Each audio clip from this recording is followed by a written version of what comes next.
সঙ্গে আছি আমি রাজিয়া সুলতানা। অমর একুশে বইমেলা 2025 উদ্বোধন করলেন প্রধান উপদেষ্টা ডক্টর মোহাম্মদ ইউনূস। মেলা ঘুরে এসে রিপোর্ট করছেন SAM সুমন। বিপুল উৎসাহের মধ্য দিয়ে শুরু হচ্ছে অমর একুশে বইমেলা। জুলাই গণ অভ্যুত্থান নতুন বাংলাদেশ বিনির্মাণে প্রতিপাদ্যে শনিবার থেকে শুরু হয়েছে মাসব্যাপী অমর একুশে বইমেলা 2025। বিকেল 3টায় বইমেলার উদ্বোধন করেন অন্তর্বর্তী সরকারের প্রধান উপদেষ্টা ডক্টর মোহাম্মদ ইউনূস। এবারের মেলায় অংশ নিচ্ছে সর্বোচ্চ সংখ্যক 708টি প্রকাশনা প্রতিষ্ঠান। বাংলা একাডেমি প্রাঙ্গণ ও মেলার সোহরাওয়ার্দী উদ্যান অংশ ঘুরে দেখা গেছে মেলা আয়োজনের জোর প্রস্তুতি সম্পূর্ণ। বইমেলা পরিচালনা কমিটির সদস্য সচিব ডক্টর সরকার আমিন জানান, গতবারের মতোই অক্ষুণ্ণ রাখা হয়েছে বইমেলার বিন্যাস, তবে এবার কিছু আঙ্গিকগত পরিবর্তন আনা হয়েছে।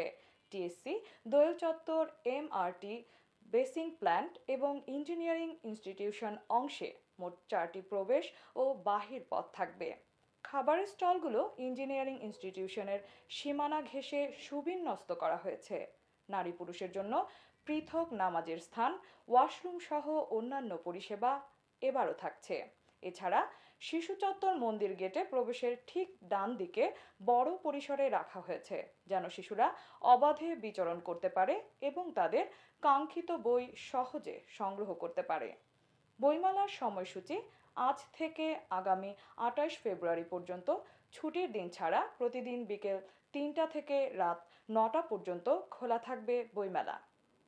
রাত 8:30টার পর নতুন করে কেউ মেলা প্রাঙ্গণে প্রবেশ করতে পারবে না। ছুটির দিন বইমেলা চলবে সকাল 11টা থেকে রাত 9টা পর্যন্ত। এতক্ষণ সঙ্গে থাকার জন্য ধন্যবাদ। i1 টিভির নিয়মিত আপডেট পেতে ভিজিট করুন আমাদের ওয়েবসাইট, ইউটিউব ও ফেসবুক।